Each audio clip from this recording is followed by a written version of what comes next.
Welcome to Read Your Comics. Today I'm looking at the Jack Kirby Collector, number 53.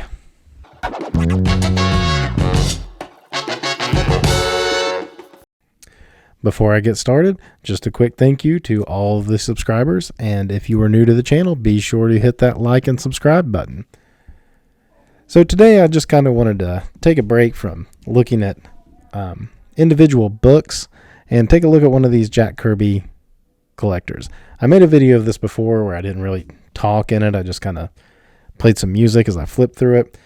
I've read through some of this issue. It's more like kind of a passing reading, like you see something that catches your eye, so you kind of read around it. These are great magazines that Tomorrow's puts out. Big fan of a lot of the books and stuff they put out, and I love these tabloid size Jack Kirby collectors. They don't make them this size anymore. Now they're more magazine size, but this one is a little larger. Like, you know, you can tell compared to like this comic I have right here, just how big it is. You know, the Jack Kirby collector is full of like penciled work, interviews, things of that nature, articles from various creators, just kind of more or less discussing their love of Kirby and how Kirby influenced them. Starting off with this really cool cover. It's a composite cover where they just pulled different Kirby creations, and you know, we have Kirby and Lee in the middle. And when we go inside, it'll talk a little bit about the cover. So this front cover is actually inked by George Perez. The cover was actually a composite cover, as I was saying, and it's they used pencils of stuff, but then they had George Perez come in and ink it. So that's another cool thing about these magazines, is you get interesting inkers over where they use the original pencils for stuff. You get a lot of that. So here's actually a whole article on it under the cover, and it explains how, you know, they wanted to do something that was kind of dedicated to Stan and Jack together, although, I mean, they pulled out some things like Commandy, who Stan Lee had nothing to do with, and Captain America, obviously, who Stan Lee would write some, but really wasn't instrumental in the creation of necessarily. But that's a cool thing. That's pretty cool, you know.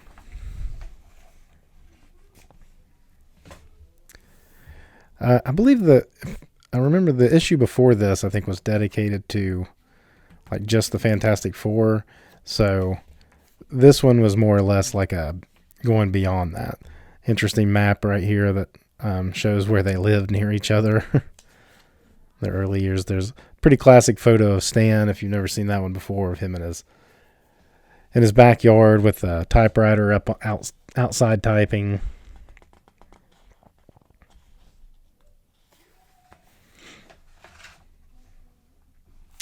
So I'm just going to kind of flip through here and mostly take a gander at most of the art.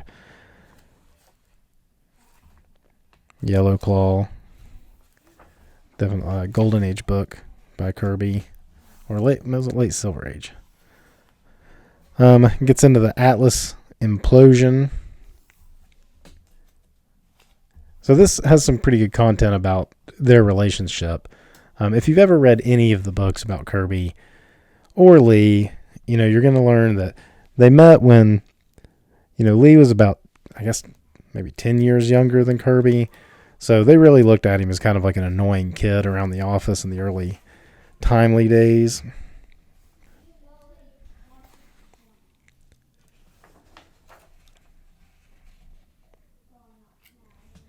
Sometimes you'll get unused covers. This was the used cover. This cover was used, but just something to keep a lookout for as we keep flipping the page through here. It's a house ad for Avengers. And this is the stuff I love. So you've got like an inked page here. Who is it inked? Chick Stone. Nice Thor page. Some more Thor. A lot of Thor. For some reason, the Thor stuff really seemed to survive. In a lot of these Jack Kirby collectors, there's a lot of Thor pages that kind of make their way through. Some cool FF pages here. I just think it's really neat to see the this like raw without the color and stuff. Look at that perspective of them like sitting in like the cockpit of their rocket. Or was it the Pogo plane? Is that what it was? That hate monger is like pretty awesome looking. This one's always funny to me, the Human Torch's face on this. I mean, he was working out all of them. Like, Mr. Fantastic almost looks menacing right there, but I guess the point was that they were being fueled by the hate monger to, fight amongst themselves. You usually get a lot of Thing faces looking like that, but it's like the Jack-o'-lantern or even Dormammu compared to that Human Torch face. That Odin.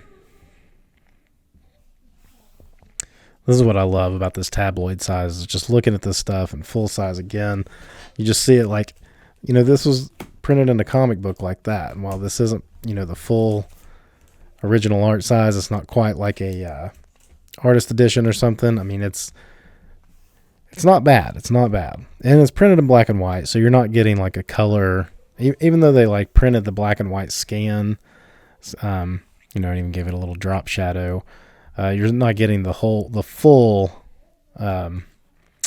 detail of it really, because it isn't a color printed copy of the actual artwork. But like I said, you get a lot out of it. And most of the time, I mean, these have like I think about an $11 cover price. And most of the time you can find them on eBay for, well, after you pay shipping, you're probably going to pay close to $20 an issue.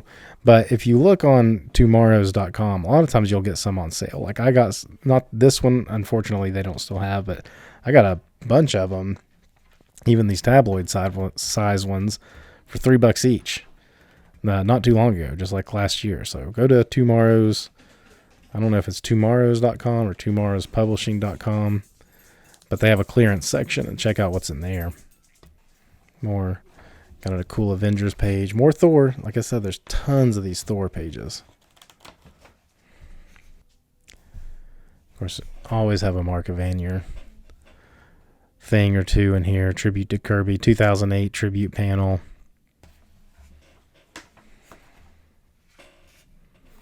This is a great print. This is actually like a wider print. I've seen a copy of this print in person that was signed by Jack Kirby. It's a beautiful piece. I don't know who colored it, the print to it, but it's one that I always kind of, when I first started really realizing the importance of Kirby and how good he really was, and looking past him as being like kind of an old-fashioned artist for when I was getting into comics, and when I became a teenager and was really introduced to his stuff. This was a print that was hanging on the wall of the comic shop owner, the local comic shop that I went to, and he had that. And it was one that I would just stare at and marvel at all the little details, even like this guy in the background, or like this stuff, all the way down. It's so meticulous that on the surface level, you look at Kirby's stuff, and if you're not really into comics, you may think it's like very simple and bland. You gotta like get into it, I think. If your idea of what makes good comic art is more like, the Image guys or things that came after them. Sometimes I can see where like when you grow up with that stuff, you look at these older artists with less of an appreciation until you really get into like understanding it. And understanding how the stuff that they did like this set up all the stuff that those Image guys would do. A lot of these pages seem to be like they were photocopies of his original art. Because I think by this time he had his own photocopier, and so that he didn't have to hand over the original art. And so you see this a lot of times, and it doesn't look great.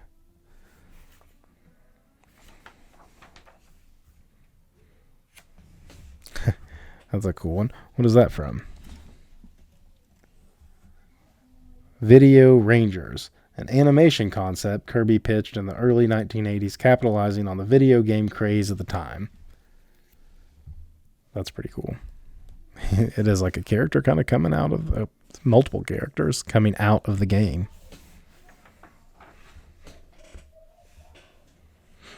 Look at that page. That looks like Thundar. Yep, Thundar. What's this? Ukla? Is that his name? Kind of a Chewbacca, a hulking Chewbacca. And Thundar was probably really my first experience of anything Jack Kirby related. As a kid, I loved that Thundar cartoon, and there was no toy line to go with it, which was odd for things in the 80s. Thundar, Herculoids, two of my favorite cartoons. Space Ghost, none of that had toys back then. This is a great article. Kirby as a genre. And look who we have right up here in the front. MF Doom.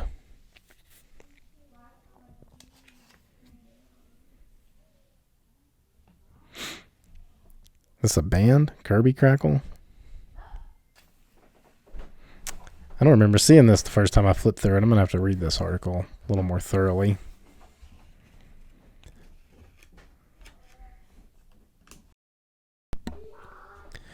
This is a pretty interesting section right here. I didn't even know this book existed. So when Kirby was doing finishing up his FF run right before he left for DC, he had a story that was rejected for. They said 102, but I thought it was 103. Anyway, some of that work was later kind of cobbled together and mixed in with some John Buscema stuff to make FF 108. Well, these guys at Tomorrow's, a few issues prior to this, when it was still not quite this big tabloid format, they had actually taken those pages and put them together and tried to kind of assemble what the original issue was going to be. But there was still a missing panel here and there and a page missing and stuff. I did not know that in 2008, apparently Marvel put out a book called Fantastic Four Lost, or just Fantastic Four: The Lost Adventure, in which Tom Brevoort actually saw the issue of Jack Kirby Collector and tried to get it together to pencil it and have Joe Sinnott ink it and have Stan dialogue it for kind of like what the original issue was going to be. Apparently there were still a few panels missing and stuff, and Ron Friends filled in some of those. But yeah, I didn't know that book existed. I'm going to have to try to track that down. So this is kind of what they were looking at, though. So here was like a page that was never used. It's a crazy looking sculpture by Alicia.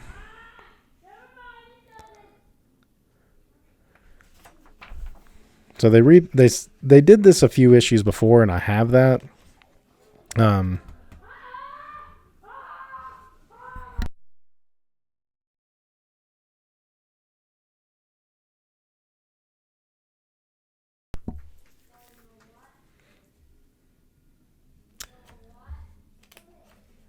They did it a few issues before this, and when it wasn't the tabloid size, I have that one. So it is cool to see it in this bigger format again. But it's crazy that they had to cut up the artwork when they kind of mishmashed it together for FF 108.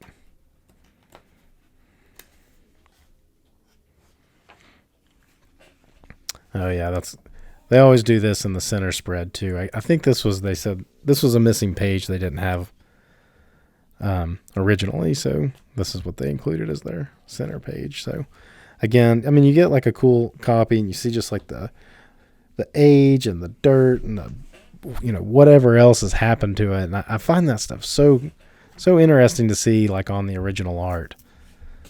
This isn't really a spectacular page. You really only got a couple of panels of the FF where you can make out they're not even in costume. So it's funny that this one was just kind of lost for a while, and at some point they found it even after the FF Lost publication came out.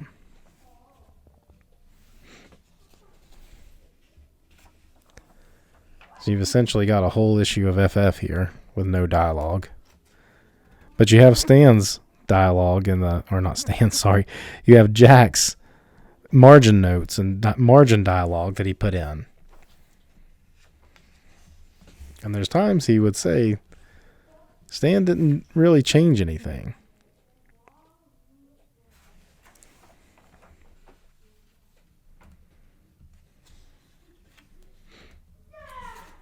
So this one must have been when they cobbled it together with Buscema, because it says telling John to do something with it. Put him in a business suit. This Janice character is one that came back in Alex Ross's Full Circle storyline as well. That's kind of, I've read the whole Kirby run of FF up to 102 and up to about 112 really. So I guess I haven't read 108. But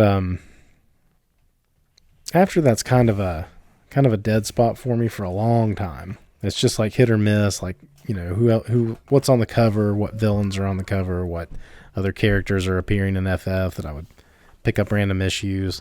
It wasn't really until the Burn run that I picked back up and like dive deep into FF again.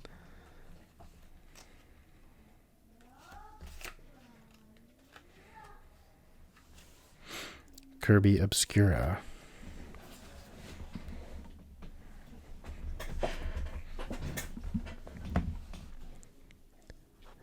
This is a reoccurring article too.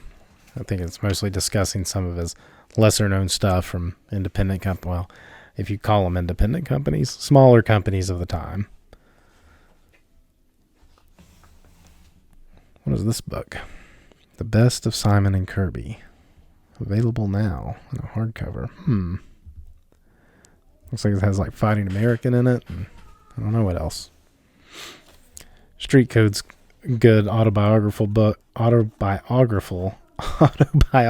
story that Kirby did. This is from some of his NFL things. I would like to find, there's an NFL magazine that was like a program for the game, like a souvenir for 1 week in the NFL, and I've tried to pin down what issue that's actually in, and I cannot find it. And you always learn something new, like what even is this? I've never even heard of this one before. Oh, this is part of this Simon and Kirby book. It's like a werewolf war story. Get a nice preview. I mean, get a full story here.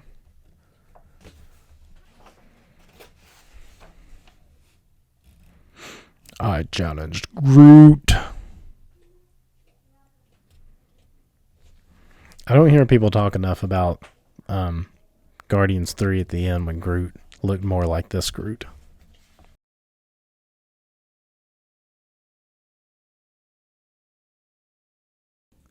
It's a great FF cover. I'm not sure what this is. This isn't all Kirby sketches here. You got a John Romita Spider-Man head. Larry Lieber. Or that's George Tuska, isn't it? Look at this Galactus. Big panel of Galactus. The Silver Surfer must be found. That's an awesome pencil page. I'm happy that still exists. That they were able to get a scan of it. Although it kind of looks like a photocopy scan. Maybe the artwork doesn't exist. Maybe it's just a photocopy. Oh, that's cool. Silver Surfer number 20 cover. Was that just composited together? Oh, it says, for grins, we decided to mock up a possible cover for Silver Surfer number 20 had it been polished as Craig McNamara imagines, using page 9 pencils from Thor 166. We commissioned artist Tom Scioli to modify Thor into Orion and him into the Surfer. Tom Zuko added the lettering, blurb, and color of the digital edition of this issue. That's kind of neat. So they basically took this page of Thor versus him and turned it into Silver Surfer versus Orion. Little little Tom Scioli love there.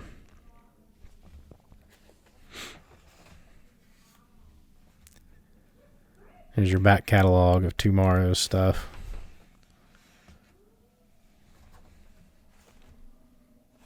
Letters page. And then we get a lot of these convention sketches that he did in these Jack Kirby collectors too. Nice surfer one. Back cover. Good old Bing Grimm in a cowboy outfit. Howdy, Mark. Here's a comic first, the Cisco Thing. So that's all I got for this particular issue of Jack Kirby Collector number 53. I have a bunch of these, and if you'd like to see more of them, be sure to leave comments saying that, yeah, I like those. Do more of them. Until next time, read your comics.